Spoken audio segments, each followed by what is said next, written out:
Masechet Nedarim, résumé du Daf Samer Dalet. On commence le 9e pérec de la Masechet. Un homme qui a fait un neder, on veut lui ouvrir le neder en lui disant, si tu savais que c'était un manque de kavod pour tes parents de dire qu'ils ont un enfant qui fait des nedarim, est-ce que tu l'aurais fait oui ou non? Selon Rabbi Eliezer, on peut lui ouvrir comme ça son neder. Selon les Chachamim, on ne peut pas lui ouvrir le neder de cette manière-là.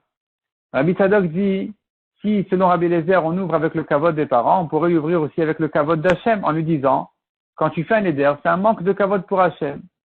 Mais la Gemara repousse, la Mishnah repousse en disant, non, si tu dis comme ça, si tu ouvres avec le kavod d'Hachem, même Rabbi Eliezer est d'accord que ça marche pas parce que sinon on n'a plus de nedarim, comme on verra dans la Gemara. Les Chachamim sont d'accord cependant avec Rabbi Eliezer.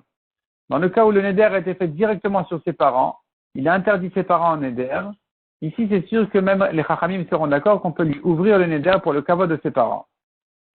Rabbi Eliezer a dit encore une halakha, on peut annuler un neder dans un cas de nolad, avec une ouverture de nolad. C'est-à-dire, nolad, c'est une nouvelle situation qui s'est créée après le neder. On lui dira, si tu savais que les choses allaient se développer de telle manière surprenante, imprévisible, est-ce que tu aurais fait ton neder? Il dit non, on lui annule.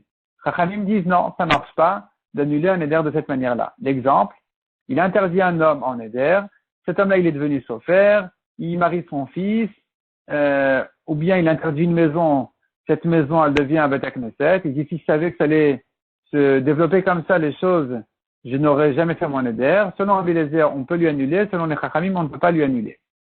La Gemara reprend maintenant pour les nedarim à propos du kavod d'Hachem, on a dit que selon tout le monde ça ne marche pas, on ne peut pas les annuler. On ne peut pas dire à un homme, si tu savais que ça manque de kavod pour Hachem, que tu fasses des nedarim, et tu les aurais fait, il dit non, on lui annule. Pourquoi on lui annule pas? Soit dit la Gemara, donc la Mishnah dit déjà parce que si c'est comme ça, on n'a plus de nedarim. Qu'est-ce que ça veut dire on n'a plus de nedarim? Selon Abaye, ça veut dire on ne pourra plus jamais ouvrir les nedarim sincèrement.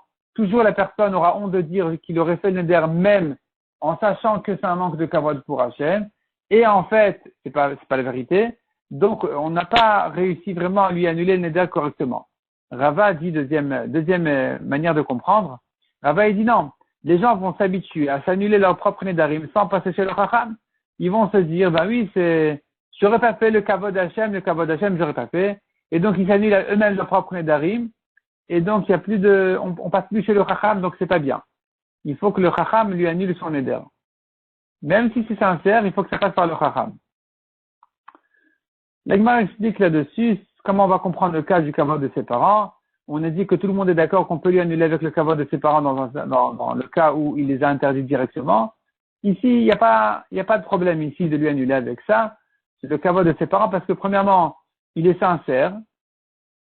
Donc, s'il dit il n'aurait pas fait le neder, si ça manque de kavod pour ses parents, c'est que c'est la vérité. Tu vois bien qu'il ne craint pas, il n'a pas honte de ne pas respecter ses parents. Donc, s'il dit ça, c'est qu'il est sincère. S'il dit il n'aurait pas fait neder en sachant que c'est un manque de kavod, c'est qu'il est sincère. Et puis, pour celui qui dit que le problème il est de ne pas passer chez le chacham, ici, il s'habitue pour tous les autres nedarim de passer chez le chacham. Donc, même pour les nedarim concernant ses parents, il va le faire. En ce qui concerne le nolad, on a vu une marloquette Rabbi Eliezer et Chachamim. Est-ce qu'on peut ouvrir un neder en utilisant un argument d'une nouvelle situation qui s'est créée après le neder? Et c'est imprévisible. Donc, selon Rabbi Eliezer, on peut. Selon Chachamim, non. Rabbi Eliezer, il apprend ça de Moshe Rabbeinu qui a fait une chevoie de ne pas revenir en Égypte. Et voici qu'Hachem lui dit, ne t'inquiète pas, tu peux retourner en Égypte. Les gens qui t'ont dénoncé, qui cherchent ta mort, sont morts eux-mêmes. Donc, tu vois de là que un développement comme ça, imprévisible de l'histoire, lui permet d'annuler le neder. Les Chachamim disent non. Ces gens en question ne sont pas morts. Ils se sont appauvris, ils ont perdu leur pouvoir. Tu n'as plus à les craindre. Ça ne s'appelle pas un nolad. C'est quelque chose de fréquent que quelqu'un riche puisse s'appauvrir, ça existe.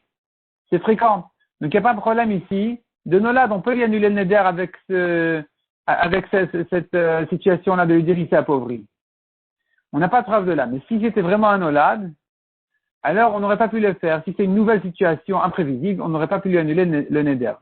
Et donc là, la Gemara au passage nous ramène, il y a 4 personnes qui sont comparées aux morts. Ils sont le pauvre, le lépreux, l'aveugle et celui qui n'a pas d'enfant. Et la Gemara ramène les psukim pour chacun de ces 4 cas-là.